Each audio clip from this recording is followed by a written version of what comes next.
Hello everyone and welcome back to Austin Talks where we have today another weekly production and movies news video where we've not got a lot to cover this week, but we have got some news, which is the most important part. As much as it's not a lot of news, I think it's just as good as last week. So without further ado, let's just get right into it. Now, the first thing I want to talk about is Loki season 2. Loki season 2 is this series is looking mental so far. I've every Friday night I am always up watching the show, and people are saying that the first and second episodes were really slow. I mean, I can't exactly argue with that, considering they are only 6 episodes, but they are good. They are good episodes. There's not denying that. Season 2 has a slow start, but it's all hinting up to something big. Now, I think that the storyline is very pure at the moment, but I don't think that this season will actually get a variant of Kang, but rather a variant of Loki as becoming He Who Remains, because that's a theory that's been floating around for a while now. Now, I think that may be something that is considered under the table information, or seeing something like that. But I guess we'll just have to wait and see for the rest of the season, which I am incredibly happy to do. With that as well, this week we also had the release of this movie called Killers of the Flower Moon. Now, just today, this movie was released, and the reviews have been absolutely insane, and it was insane beforehand as well. Now, it was incredibly well received, and the best part is that it was based on a true story, which makes the tone even better. Now, while I'm on the channel, I won't review this movie. I may do a snippet, I'm gonna do with Expendables 4 and Creator. I may do a little snippet, but I will definitely watch it. That is for sure. Now, for context, I had no idea what this movie was about. It just looked really good, but it is based on a true story, so I did some digging. And in the 1920s, oils was found in this sort of nation, and it was making people, this poor place, rich overnight. And a load of I think some organization wasn't having that, which is what Leonardo DiCaprio's.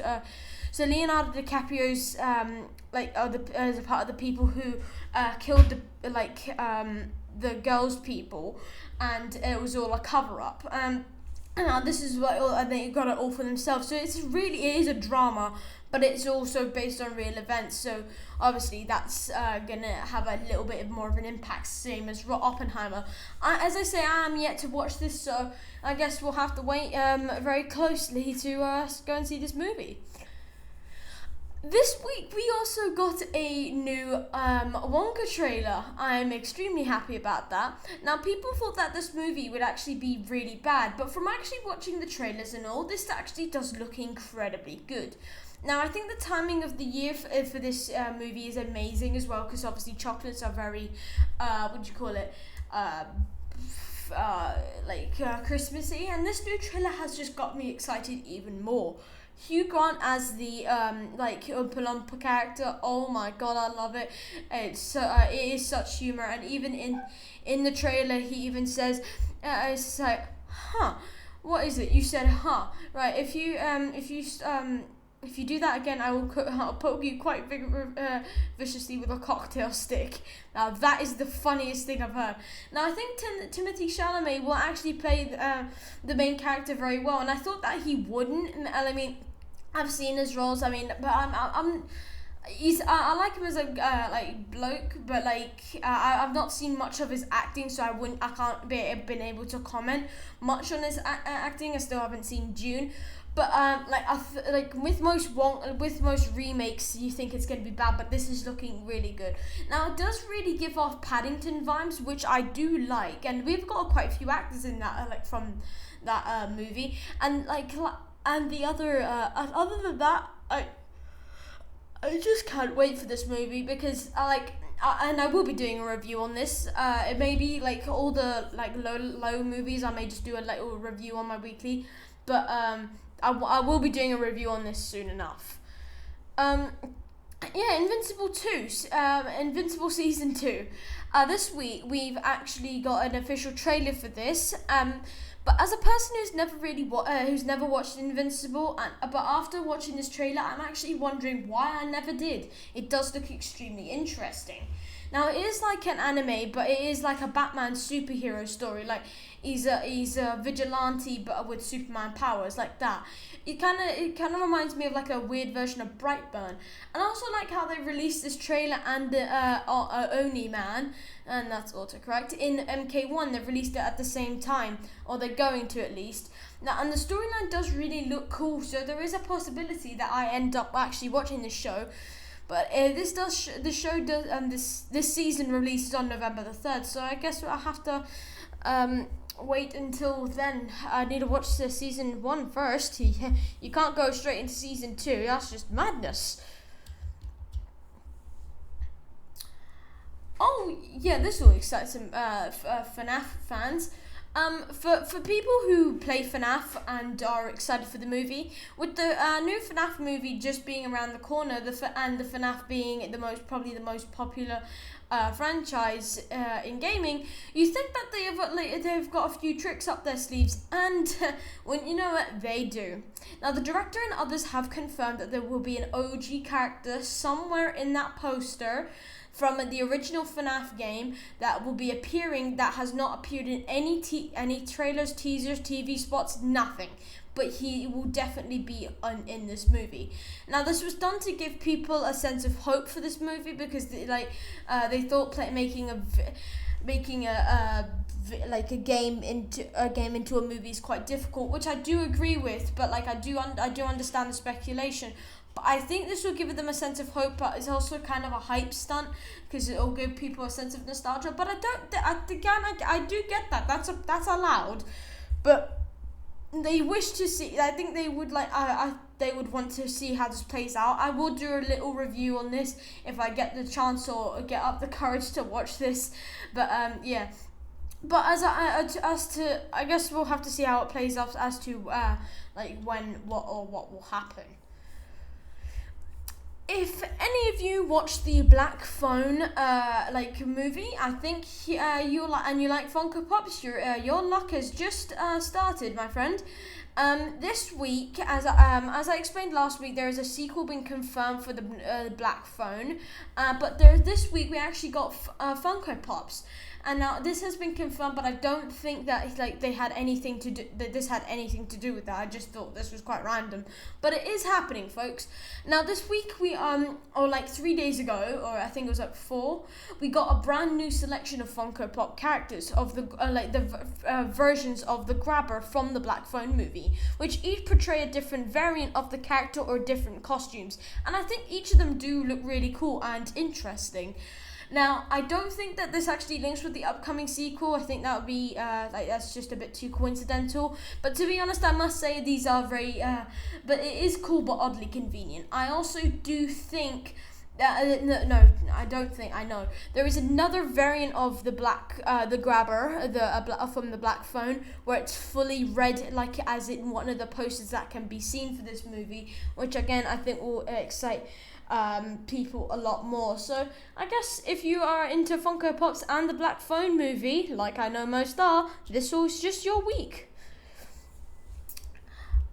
This week we've got more Marvel news, not in the sense of Marvel's the franchise, but Marvel's the movie. We are approaching we are very vastly approaching the release for this movie, and many more leaks have been approaching us as well. And one being a new trailer. Kind of. Now, it was more of a 60-second clip, but there was a lot to uncover from this clip. But because it does look like that the main villain will have a bit of a complex, will have a definite arc, leading me to believe that they will have a bigger role in their actual portrayal in the MCU. Now, I think this the way they've oh my god, my words are blurred. The way they are promoting this movie is actually really well done, and I think it's because they knew people wouldn't be well receiving this, other than the people who wanted a sequel. Now, I've expressed my doubts for this movie, but things are actually starting to look up, and like Funko Pops are looking real good right now, and so is the art, and so is the trailers. I have a lot of hope for this movie now. I think it will actually reach like somewhere in the mids. I think it will actually be quite good. So it's fascinating how quick I changed from I do not want to go and see this to I actually want to go and see this. So yeah, it's funny, isn't it? No, I was gonna say, is this the last thing? No, it is not. This week it's actually already been released. If you enjoy, last year we got the first black and white MCU movie, Werewolf by Night. People didn't like it. Personally, I didn't mind because I did enjoy like the nuanced old Werewolf by Night, like black and white. I thought it was quite good. But I'm glad we're getting this. I think this was a long time coming, but it was a risk. But I know this won't change the movie's plot at all, but it will change the tone in some way. And it's something it's something they never do, which I think is really curious to see how, and I would like to see how this plays, because if they do this in the future, I think this would be a very good plan. But I don't think it will be anything major. I think that it will just be the same, but in like in color. We've got like Green Man Thing. We've got the Red Stone. We've got Orange Elsa Bloodstone. I think it would just be the complete same. Yes, this is what I wanted to talk about. The Quiet Place Day 1 release date. This is starting to confuse me now. And now this, there's been two movies of The Quiet Place, two with very similar premises, but one that it does show what like this was like. This is supposed to show what it was like when it started. To me, it does seem very pointless, and it does, and I think that this actually needs to be a series rather than a movie, because, I mean, we have to wait and see what their plans is, because they say it's going to be in 2024, which very much could be the case. But I haven't seen the movies myself, but I do get the concept quite easily. And the way you could save this, the point of this is like exploring the lore of the Quiet Place. Like, why are these animals on here? Why can they only hear? Why can they only hear instead of see? Now, I think that will add to the lore of the franchise, like John Wick did with the Continental, which I think would be a very good idea, and we saw the success with that. That's been mental right now.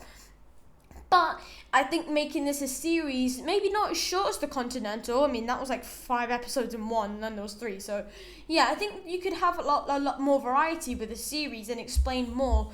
Because if you do day 1, I think you should maybe call it like a Quiet Place, the anthology. I don't know. Like you could do various different days. You could have episode 1 being day 1, day 2. Like in between The Last of Us and The Quiet Place. That is your sweet spot. I think that'd be a great way to introduce this franchise. Oh yes, most interesting. Goosebumps reboot series. As we know, then this Goosebumps series has got a new series, and its current reviews are finally in. Now, I'm still yet to watch this because it has not appeared on my box set, but it is yet to be released. It is doing better than everyone thought, and it could do better for the time for the time of its release and rebooting. It does seem it does seem really forced, like its reviews and its story. I do think it's really forced, and I have read the concept of the show, and it is how it's based on the original stories, but there haven't been many reviews on this movie other than that there is a reboot and that is all that it's okay. Now, I don't understand that, but I would understand why people don't want to watch it, because they think it's too nuanced, if you get what I mean. But people are people are saying that, and people are they're not saying really anything about it, or they're just not watching it, which I do get. But what's weird is it's basically the choice of not wanting to watch something that you don't know if for real is like actually okay or not, which I kind of get, but I also don't get, if you know what I mean. Yeah. So, but if you guys have watched it, if any of you have watched it, please do let me know in the comments below, because I'm still yet to watch it, because it has not appeared on any of my channels. So I would really, really, Really want to watch this, but yeah, I guess we'll wait. Yes, this is the last thing. Saw X and The Exorcist Believer box office ratings. I like doing these. Now, this is honestly very, very saddening to me, but this was very much expected like as seen from this graph, Saw X has done roughly, is that in the same. Saw X has been released a week after, but it has roughly been doing the same, if maybe a bit less. But like even after the new Exorcist movie, like you may think that the Exorcist movie is doing a lot better, but you would be quite wrong. This is why we revert to Rotten Tomatoes. Saw X has 56% increase on Rotten Tomatoes compared to like Exorcist, which is actually really good. Now, from teasers, Exorcist Believer does not look great, and it does bring back nostalgia with the like characters that are in it who watched the first one. Like, it will probably be good, but I hear that it is repetitive in like the sense of its storyline. And then I guess let me know in the comments what you think, if you do agree with this, or do you think Exorcist Believer is actually a good movie? Please do let me know. But Saw X got a 56% increase, I think, and 78% is what it got, and Exorcist Believer got 22. Yeah, that's correct. Well, everyone, that'll be the end of today's video. If you did enjoy it, please leave a like and subscribe, and comment what else you would like to see on the channel. And also, if there's anything that I missed from this week that you would like me to mention, please leave a comment and I will mention it in my next video. Now, I'm not gonna prolong this in outro with all I'm gonna say is I hope you all do have a great day, and I will see you all in the next one. Bye.